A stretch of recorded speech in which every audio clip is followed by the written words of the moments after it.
Organismo público descentralizado Servicios de Salud Jalisco, al que les damos la más cordial bienvenida.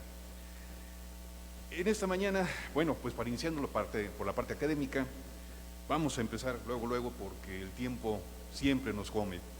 Vamos a comenzar con la primera plática, que es primeros auxilios psicológicos. Para eso está con nosotros el maestro Ricardo Guizar Miramontes. Él es licenciado en Psicología por la Universidad de Guadalajara, máster en Psicoterapia con enfoque psicoanalítico por la Universidad Humanitas, jefe de capacitación de la Subdirección de Desarrollo Institucional de Salme y también fue jefe del Departamento de Psicología del Hospital San Juan de Dios. Maestro, dejo la palabra.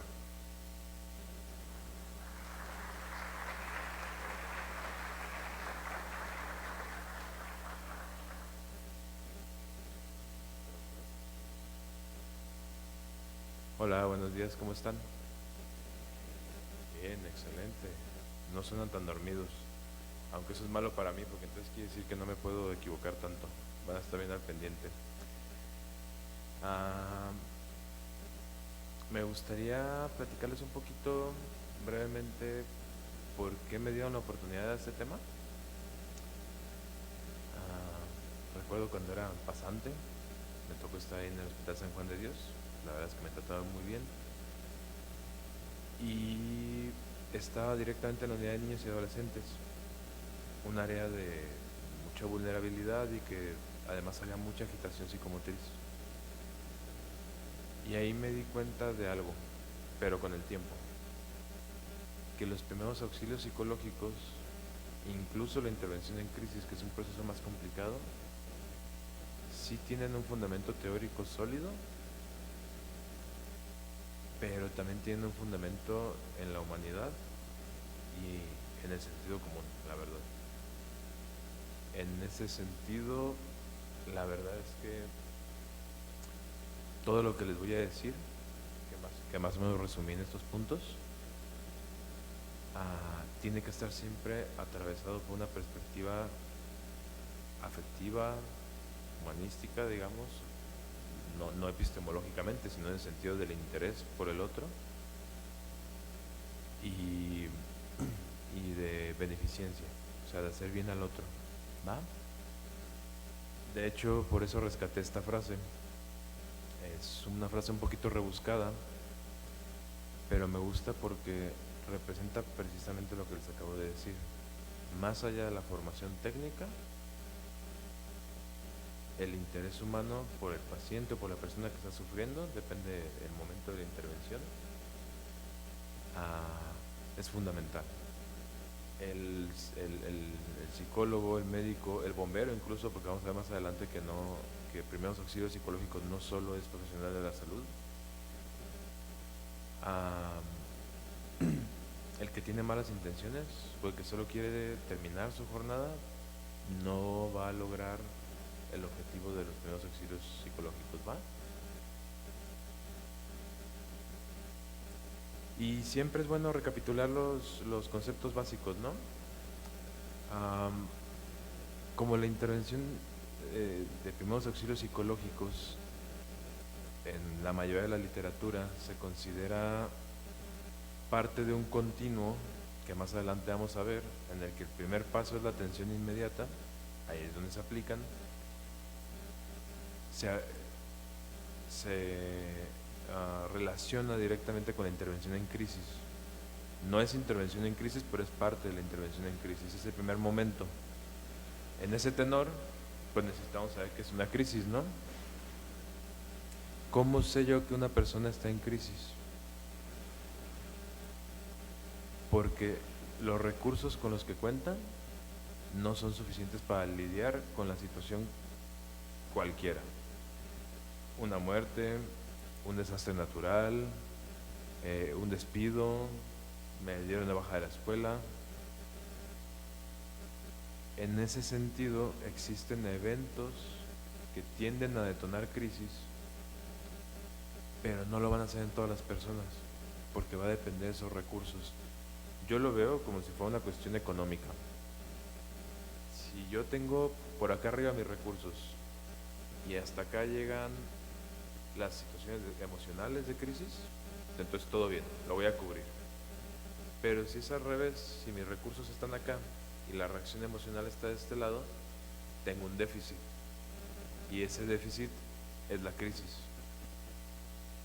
La definición más clásica tiene que ver con la pérdida, ya sea del funcionamiento regular, o a veces se utiliza el término de homeostasis, que creo que la mayoría conocemos, que tiene que ver con esta capacidad del organismo de intentar regularse constantemente, porque constantemente se va a disregular, ¿no? Si por algo voy rápido o hay dudas, me pueden levantar la mano, ¿eh? No soy así como muy... Prefiero que todo quede claro y que sea como de amigos, ya que sea muy académico, ¿va? En el caso de las emergencias, la característica fundamental es la rapidez con la que tenemos que actuar para evitar que escale la situación. Entonces, en ese sentido, puede haber crisis que sí es importante abordar y hacerlo de manera más o menos inmediata, pero que pueden durar semanas o meses o hasta años. Y eso no es necesariamente una emergencia. En cambio, en las emergencias yo tengo que poder lograr un mínimo con una intervención en un tiempo relativamente corto. ¿Va? En ese sentido, las crisis se pueden ver de dos maneras: las de choque o las que tienen que ver con el agotamiento, que sería algo parecido a los conceptos de agudo y crónico. La de choque puede ser,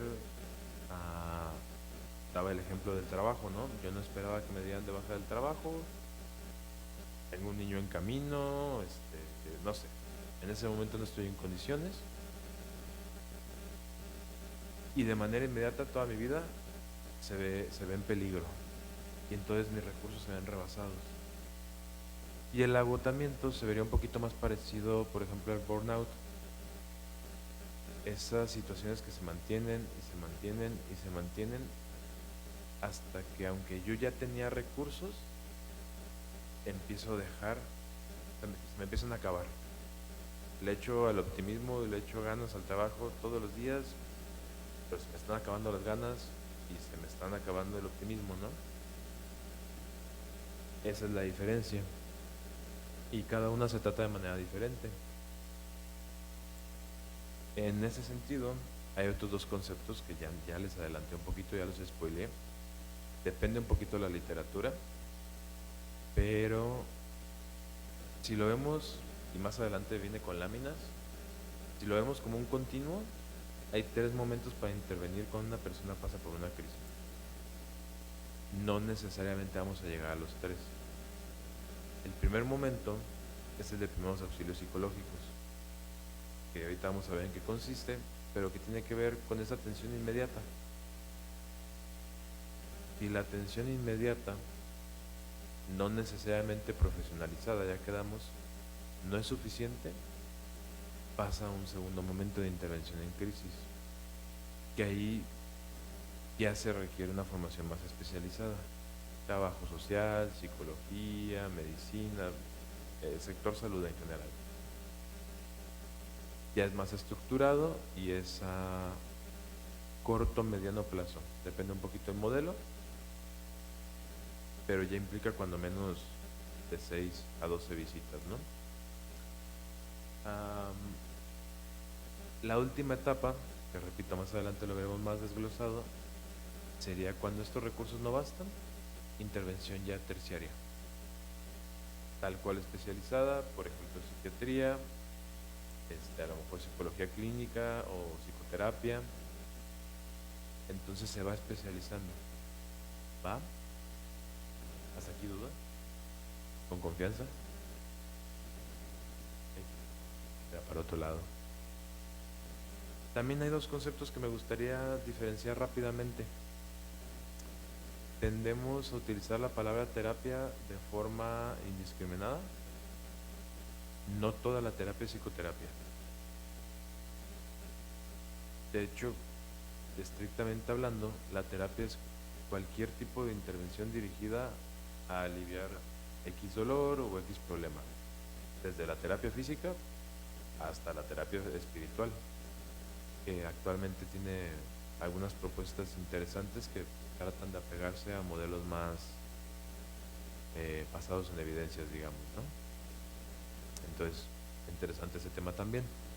En cambio, la psicoterapia implica necesariamente el trabajo con lo subjetivo, el trabajo también con el proceso eh, biológico de una patología o de una situación rebasante, y muchas veces implica el trabajo interdisciplinario. Rara vez, bueno, a lo mejor eso lo digo yo porque trabajo con muchos psiquiatras, pero rara vez se puede trabajar solo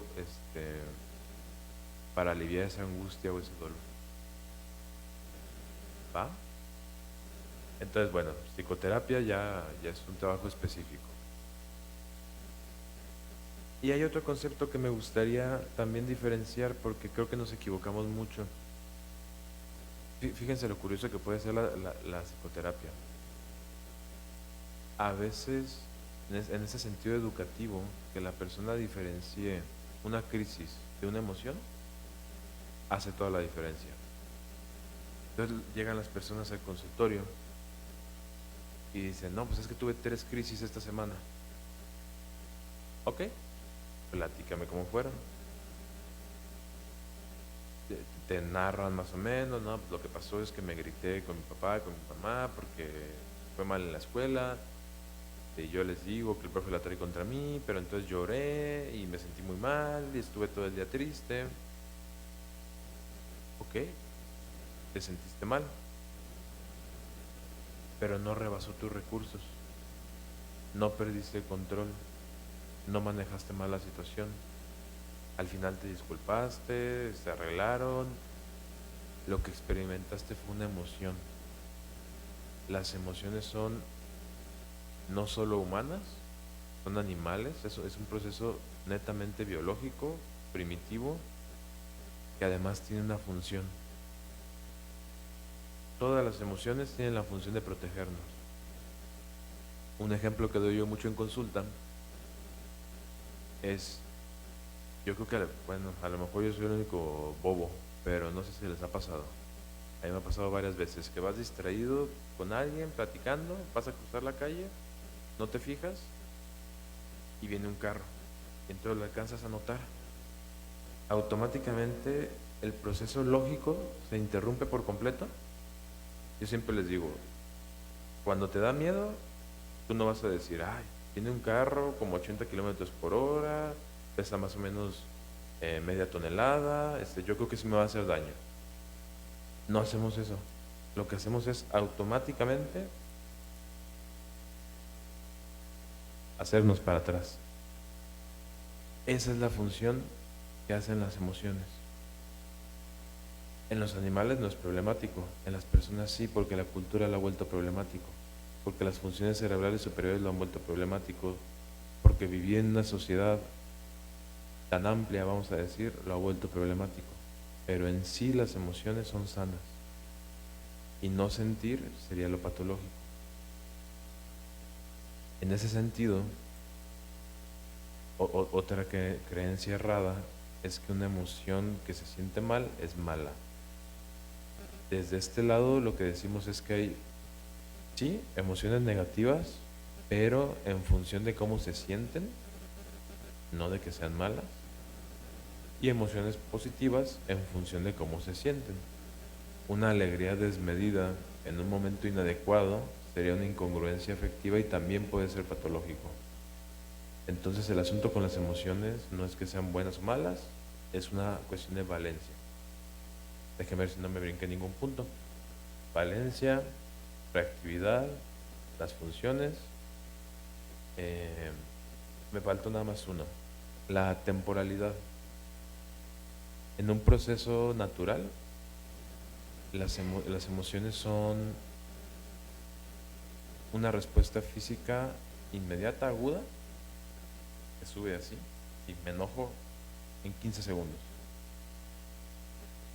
Pero me calmo generalmente en 5 o en 10 o en 15 minutos. Ya si de veras me enojé demasiado, a lo mejor media hora, eso no lo traigo aquí, pero estaba leyendo recientemente que los efectos de todo el enojo pueden durar algunas horas dentro del sistema, pero realmente esa intensidad con la que yo siento el enojo dura poco. Y entonces ustedes me dirán, pero ¿qué pasa cuando alguien está enojado 20 años con otra persona? Ah, es que esa persona no está enojada. Esa persona está o resentida, o siente odio, o le lastimaron el orgullo, que sería más del dominio de los sentimientos, de las emociones complejas. ¿Va?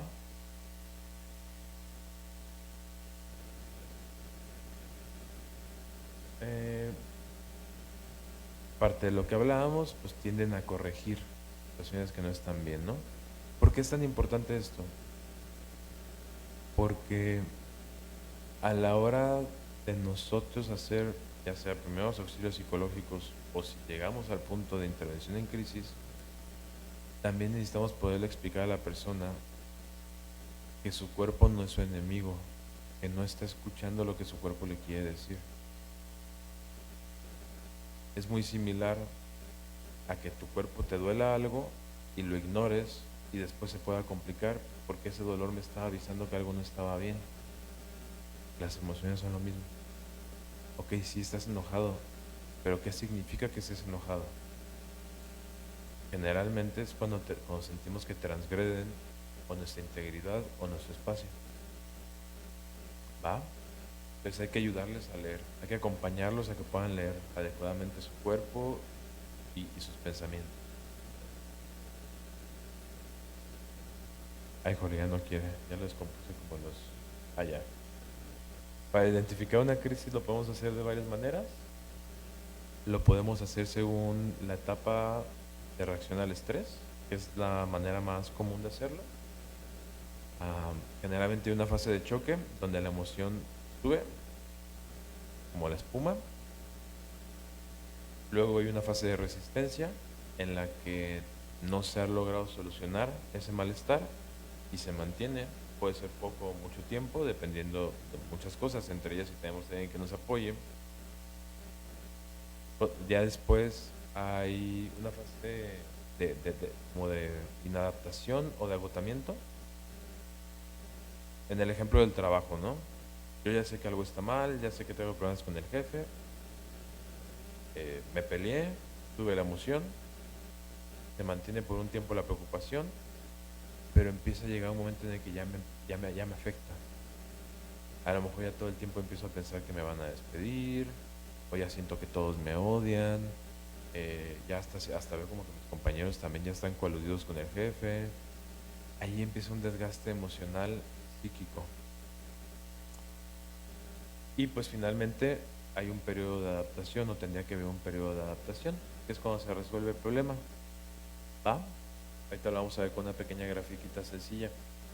Otra manera de identificar una crisis es según lo que lo precipita. A grandes rasgos se divide en dos cosas: crisis del ciclo vital y crisis agudas o de ¿cómo decirlo? De eventos como súbitos y catastróficos. ¿Va? Ciclo vital, yo creo que se imaginan todos cuáles son esas fases, ¿no? De entrada, por ejemplo, el paso de la adolescencia, o cuando vamos a ser papás por primera vez, o el nido vacío. Durante toda la vida hay momentos de crisis en función del desarrollo y se consideran perfectamente naturales, ¿no?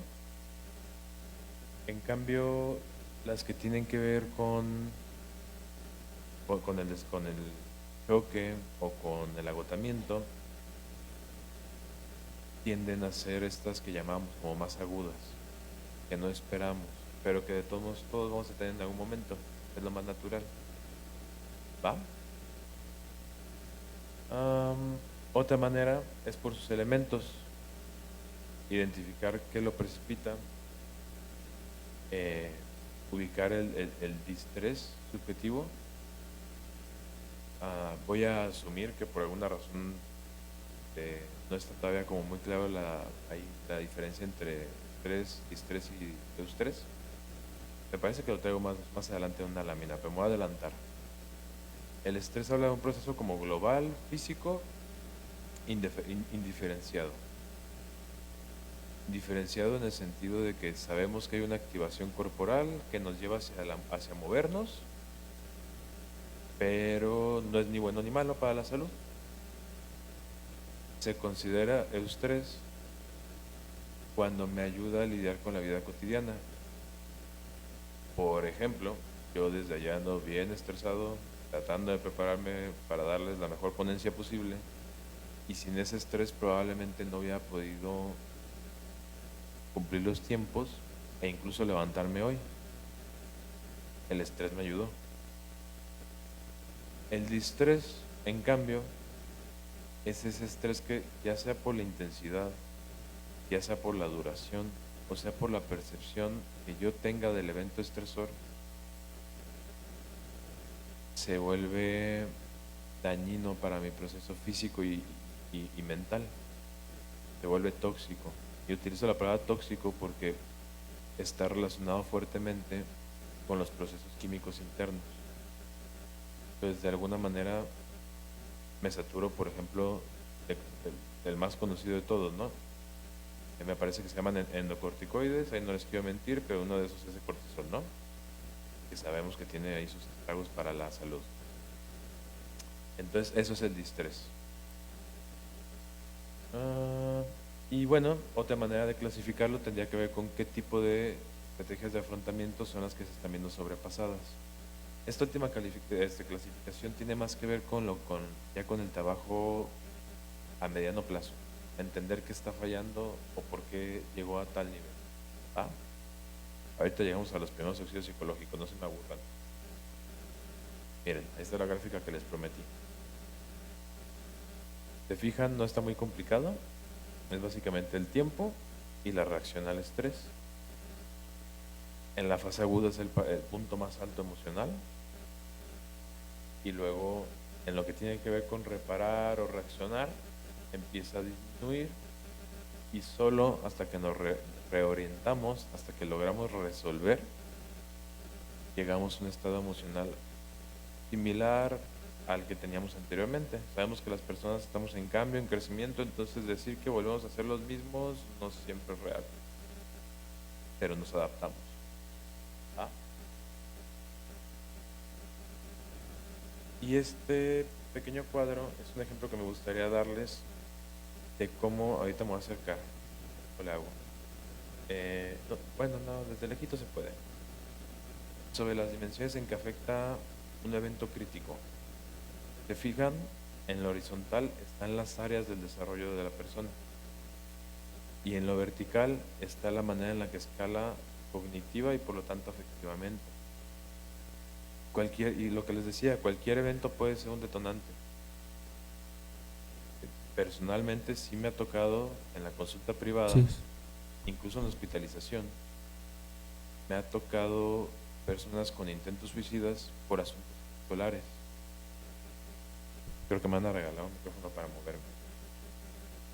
Bueno. En ese tenor, a la hora de que nosotros hacemos la evaluación, en un segundo momento, necesitamos entender primero que la persona va escalando cognitivamente. Lo primero que pasa es que saqué 5 en una materia.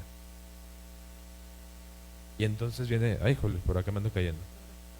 Voy a tener que hacer un extraordinario. Si no paso ese examen, pues entonces voy a reprobar el año. Y si repruebo el año, probablemente no pueda terminar la escuela y entonces no voy a la universidad y entonces la vida no tiene sentido porque voy a ser un homeless, voy a ser una persona sin hogar. Y ahí el trabajo es frenar. O sea, espérate. O sea, de entrada a la universidad no es la única manera de subsistir, ¿no? De pura entrada. Y para continuar, pues vamos viendo, a lo mejor nos preparamos para el extra y sí lo pasamos, aunque sea con 6. A quienes trabajen directamente sobre todo con adolescentes en este caso, sabrán que sí funciona. Quienes no, les prometo que parece sencillo, pero el hecho de frenar los pensamientos y decirle, a ver, antes de que ya te estés yendo a trabajar a Bastos, primero vamos a enfocarnos en el extra. Una cosa a la vez, un problema a la vez. Pero Que se duplique el audio, perdón. Entonces nosotros tenemos que ayudar a frenar. En el sentido horizontal, otra cosa que se tiene que evaluar es cómo eso atraviesa la vida de la persona. Generalmente una crisis no se queda estática en una sola área. Ok, empezó en la escuela, pero ya sea porque hubo conflictos en la familia, o ya sea porque hubo un intento de suicidio, o hay ideas de muerte, resulta que también la familia se ve afectada.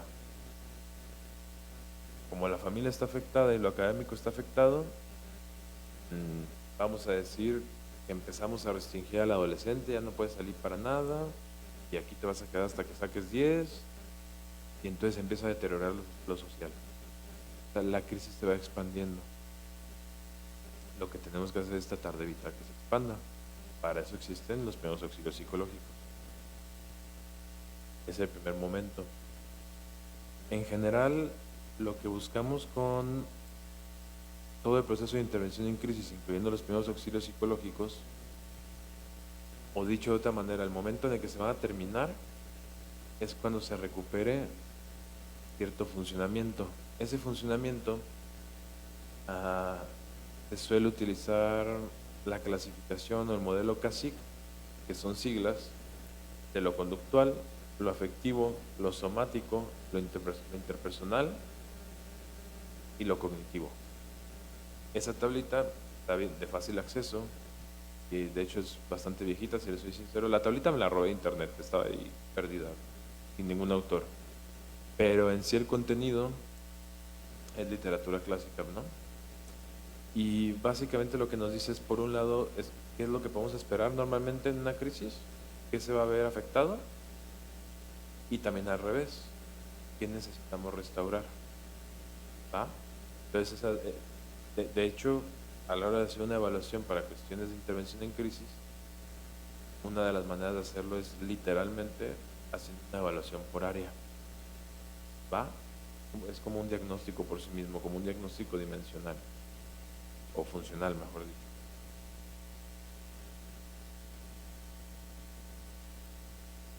A grosso modo, ¿para qué se interviene en las crisis? ¿Para qué se hacen los auxilios psicológicos?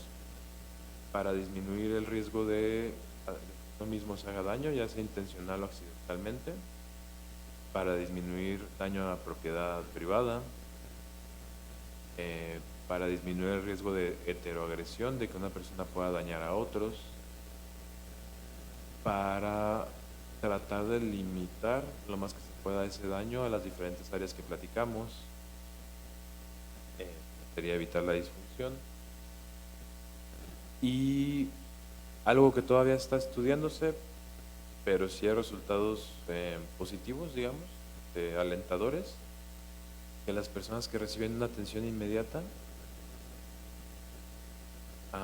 tienden a desarrollar psicopatología con menor frecuencia o menor intensidad, o cuando menos acceder a los recursos necesarios de manera más rápida. Les platicaba entonces que el objetivo es reducir peligros, el alivio inmediato de la persona, que puedan comprender y adaptarse a los eventos precipitantes para prevenir futuras crisis, que recuperen el funcionamiento CASIC, que ya quedamos que es como toda la esfera global del humano, y poder identificar redes de apoyo, así como abrir la posibilidad de nuevas perspectivas. ¿Va? Todo eso es en intervención de crisis. Pero aquí ya les voy a empezar a hablar específicamente de primeros auxilios psicológicos. Esta plática, por lo mismo de que siento mucha afinidad, la verdad es que no sé por qué, pero a mí me gusta mucho ayudar a las personas en crisis. Como que me gusta el estrés. Sobre todo en agitación psicomotriz, y eso yo, que no me deje mentir, el doctor Andrés, que es cercano a mí, hemos trabajado muchos años, yo siempre le entro, ¿no? O sea, el primero que está ahí. Si yo me aprendo las 3 E, prácticamente no necesito nada más. Sí les voy a presentar unos modelos, sí lo vamos a platicar un poquito más teórico, pero si yo hago esas 3 cosas y lo hago con lo que hemos quedado, como es interés humano, yo ya soy capaz de dar un alivio potencial a la persona. ¿Y cuáles son las 3 E? Número 1, evaluar. Evaluar implica no solo a la persona, sino también la situación. Lo primerito que yo tengo que hacer es ver si alguien está en riesgo, incluido yo mismo, si hay alrededor o a la mano maneras de que la situación se complique, que tijeras, que cosas de vidrio, que lo que pueda complicarlo, que si el escalón o a lo mejor hay mucha gente y eso puede complicar la situación emocional. Y a la hora de que yo hago esa evaluación de riesgos, y también un poquito la evaluación inicial del estado tanto de conciencia como de reacción emocional de la persona, es una evaluación muy inicial, por lo pronto, por lo que hablamos, ¿va? Yo puedo responder de manera más atinada. Generalmente, lo primero que hacemos es retirar a las personas que no tienen que estar ahí, llamar a las personas que sí necesitamos para apoyar, buscar un lugar seguro y dentro de lo seguro, pues ver que los elementos sean más o menos controlables. Recientemente, sin mencionar escuela ni nada, me tocó sorpresivamente como una escuela que manejó muy bien una crisis de riesgo suicida y de agitación, porque se me hizo muy padre que entendieron esto, separaron al estudiante, lo llevaron a un salón vacío, no lo atiborraron, sino que había una persona con él, llamaron a la familia, llamaron al médico de la escuela, todo el tiempo estuvo vigilado el salón por fuera, pero sin invadirlo. Excelente, ¿no? Y ahí la crisis aumenta o se desata, el riesgo es menor, es más difícil que se haga daño. A veces se encuentra la manera, eso lo vamos a hablar ahorita, pero más difícil. Lo siguiente es escuchar activamente. Yo les puedo prometer que el mexicano promedio, yo no sé en otros países, pero el mexicano promedio no sabe escuchar. El mexicano promedio sabe hablar, sabe dar consejos, sabe decir no te preocupes, pero no sabe sentarse, si es necesario, 1 hora en silencio a escuchar a otra persona. Y además es cansadísimo. Yo en el consultorio me he dado cuenta, acá entre nos, no me han echado de cabeza, que generalmente cuando hablo más, no es porque esté interviniendo mejor, porque me siento más cansado. Porque escuchar a una persona que está desbordada y sostener todas esas emociones es bien cansado. Entonces, desarrollar una escucha activa es una habilidad difícil.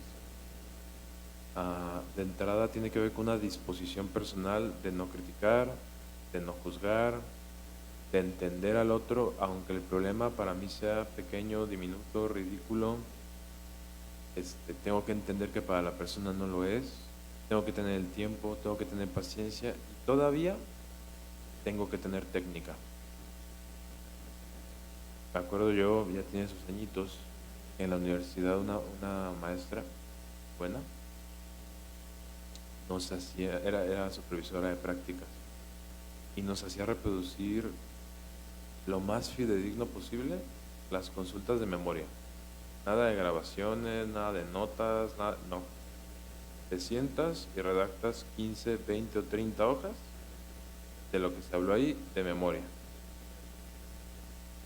Y les prometo que no es fácil. Al principio no. Suena fácil, pero a la hora de quererlo poner en el papel no sale. Porque hay muchísimo ruido mental. Entonces, parte de la escucha activa es poder tener una atención plena. enfocada en ese momento. ¿Va? Y por último, enlazar. Eso está relativamente más sencillo. Mientras tengamos los lugares adecuados de referencia y ubiquemos las personas que pueden funcionar como red de apoyo, básicamente es llevarlo a los lugares donde que tiene que llegar, ¿va? Y decirle los caminos por los que tiene que llegar. Me lo aventé muy rápido. En ese sentido, antes de la intervención, se me está yendo el tiempo volando, déjame corro. ¿Qué necesito? Saber que estoy entrenado, saber si estoy en condiciones emocionales, evaluar la posibilidad de riesgos, ya quedamos, informarme sobre la situación, siempre hay que saber primero lo que está pasando o lo que pasó, coordinarme con mi equipo y un punto muy importante, siempre identifíquense. Hola, buenos días, yo soy Ricardo, trabajo aquí, quisiera acercarme para ayudarme, ¿puedo? Voy medio rápido, En ese sentido, quedamos que los primeros auxilios psicológicos son de intervención a respuesta aguda, generalmente son en el lugar donde sucede la crisis, las primeras horas o los primeros minutos, y que la metodología central son los primeros auxilios psicológicos. Esta nos la vamos a brincar un poquito, quieren tomarle fotito, pero es básicamente la intervención secundaria o de segundo momento, que es lo que quedamos que sería psicoterapia breve y de emergencia, urgencia. Y la de tercera instancia ni nos metemos, es la especializada y quedamos que puede durar a veces hasta años. En casos de estrés postraumático, por ejemplo, puede durar años. Esas se las puse nada más para que lo diferenciaran. Más o menos, ¿qué estrategias puedo utilizar para auxiliar a una persona? Número 1, es muy importante la comunicación verbal. Que la persona no sienta que estoy llegando fuerte o agresivo, sino más bien como relajado o tranquilo. Ayuda mucho la mirada, siempre hay que mirar a las personas a los ojos. Si podemos ponernos a su nivel, si están sentados en el piso, a lo mejor yo me puedo sentar en el piso, si están parados me puedo quedar parado. Tener cuidado con la distancia, que también es parte de la conducta no verbal. Dentro de la comunicación directa hay que utilizar el nombre de la persona. Así como me presenté, hay que preguntarse: ¿me regalas tu nombre? ¿O cómo te gusta que te digan? Y si no lo dan, utilizarlo. ¿Va? Y en ese sentido fomentar la idea de que está seguro. Para fomentar la idea de que está seguro también hay que procurar necesidades básicas, tan sencillo como que cuando me acerco te puedo ofrecer algo, ya comiste, necesitas agua, necesitas llamar a alguien. Dependiendo de la respuesta trataremos de dar soluciones a esas necesidades inmediatas. ¿Va? Y bueno, el ambiente controlado, que implica básicamente que no haya distracciones y que no haya riesgo. Antes de empezar yo tengo que saber que tengo tiempo, porque puede durar 5 minutos o puede durar hora y media. Y si se me ha pasado intervenciones de hora y media. Entonces, si tengo 20 minutos, mejor no lo hago yo, mejor pido apoyo. ¿Va?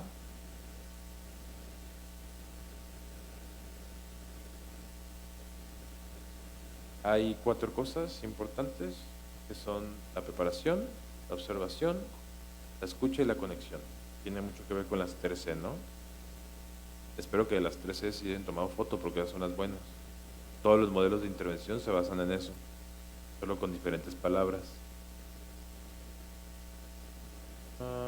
Otras formas de manejar la cuestión de la conducta, tanto verbal, la no verbal y la paraverbal, es el contacto directo, ya quedamos, la postura firme, pero no agresiva, solo de confianza, de que no está pasando nada malo, una expresión como relajada. Dentro de la conducta verbal es muy importante implicarnos con la persona, porque lo hace sentir apoyado. No es decirle, oye, y si vas a servicios de atención psicológica, es, Oye, si buscamos un lugar donde te puedan atender, yo te ayudo, buscamos a ver dónde te pueden recibir. Si se puede, hasta hacemos llamadas en el momento, hacemos la cita. Y en lo paraverbal, pues tiene mucho que ver con la fluidez del habla, el volumen que utilizamos, que sea una entonación agradable, una manera de desescalar disminuyendo. Si la persona grita, por ejemplo, es yo hablar más que él. Yo empiezo a bajar la voz, solito la persona empieza a bajarla y se empieza a relajar. Perdón, no se escucha bien porque le bajé, pero sí pasa. O sea, llega la persona gritándote, agresiva, y cuando empieza a ver que tú no respondes de la misma manera, empieza a relajar. ¿Va?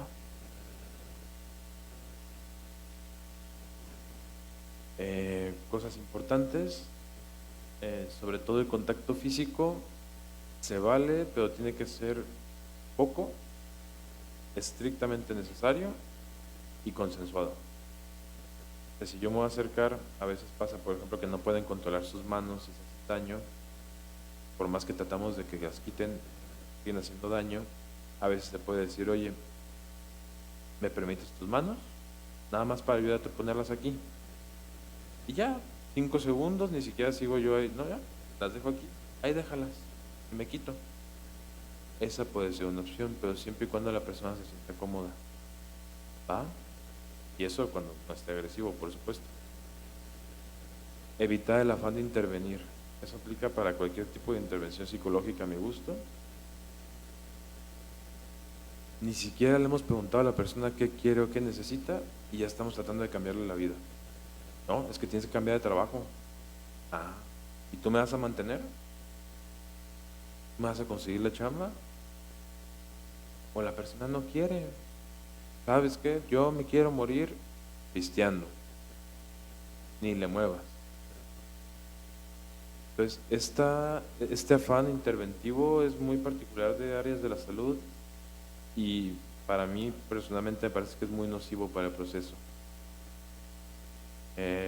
A veces sirve un poquito como espejear la conducta de la persona, pero espejear obviamente no las desadaptadas, sino las tranquilas, que si me paro, que si me siento, caminamos juntos. Hay que evitar, como les decía, decidir por el otro, el contacto no consentido, las falsas promesas. Por favor no digan todo va a estar bien, porque eso ustedes no lo saben. Todo va a estar bien y se muere mi familiar. ¿De dónde estuvo la promesa? Y yo me quedo bien tranquilo porque yo lo calmé en el momento, pero la persona se da cuenta de que le mintieron, ¿no? Ahí hay una herida más. Y por favor evita distraerse. Qué feo cuando he llegado a enterarme que, por ejemplo, psicoterapeutas utilizan el celular en consulta. Qué feo, de verdad. Eso no es atención plena. Y personalmente a mí me lo hace mi psicólogo, yo me paro, me voy y no vuelvo. Ya rapidísimo, nomás para que los conozcan. Hay 2 modelos en particular que me interesa que conozcan de primeros auxilios psicológicos. En teoría son siglas, el problema es que son siglas en inglés. Es el modelo ABC, perdón, esos son los generales. ¿Me lo brinqué o qué? Anda, estará más adelante. Déjame. Oh. Aquí está. ABC. Si se fijan, les pongo las palabras en inglés a la derecha por si a alguien les sirve saber de dónde viene la sigla. Pero básicamente lo que dice es que hay que establecer una relación de apertura, confianza y escucha, que si se fijan eso lo cubre las 3C, que hay que entender el problema, que también lo cubren las 3C, en la parte de evaluación, y tomar acción, que también lo incluyen las 3C, que es enlazar, ¿estamos de acuerdo? Las acciones tienen que ser realistas y medibles, ¿va? Entonces, si se fijan, está sencillo, solo es una nomenclatura para recordar en el momento, o sea, como para no perderme, pero no es que sea un modelo complejo. Y hay uno que tiene todavía más letras y que también es en inglés y también pasa lo mismo, que es el ABCDE, un poquito más completo, pero básicamente es lo mismo. Habla de escucha activa, este incluye la cuestión de la respiración y del entrenamiento en respiración, que sí ayuda mucho. Yo diría que más que entrenar, hay que modelar la respiración, hay que acompañar a la persona. Híjole, salud, creo. No sé. Categorizar las necesidades de la persona que va dentro de la escucha activa, pero ponerlo como en claro. Derivar redes de apoyo y la psicoeducación. Si se fijan, agrega un poquito la parte educativa y algunas herramientas para respirar, pero realmente es lo mismo, son las 3E. Por eso les digo que no es necesariamente tan complejo y por eso lo puede aplicar un bombero, un policía, un maestro, quien tenga esta plática prácticamente un cierto entrenamiento, que entienda lo que está haciendo, lo puede hacer. ¿Va? Yo lo pongo aquí en pasos, que sería primero el contacto y el acercamiento, buscar la seguridad y el alivio, que quedamos que hasta un vaso de agua puede aliviar a la persona.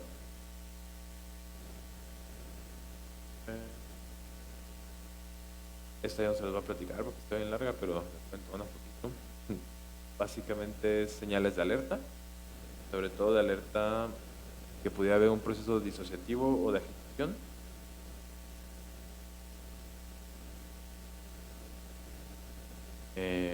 Y lo que es la toma de decisiones. Si la agitación es muy intensa, va a haber que buscar el apoyo de algunos servicios, como podría ser 911, o depende de dónde esté yo, el apoyo de algún colega, por ejemplo, médico, psiquiatra, depende de que tengo a la mano, además de las herramientas que pueda tener de respiración y de escalación, perdón. Y por último, información que tenga que ver con, casi por último, información que tenga que ver con necesidades, preocupaciones actuales, así como la asistencia práctica.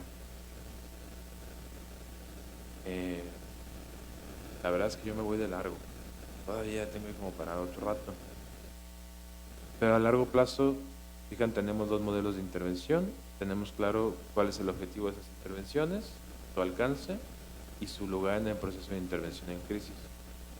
Entonces, me parece que podemos pararla hasta ahí. ¿Les parece bien? No sé si hay alguna duda muy puntual o algo que podamos y nos dé tiempo. No, ya no hay tiempo. Todo les he hecho está muy bien. Muchas gracias a todos,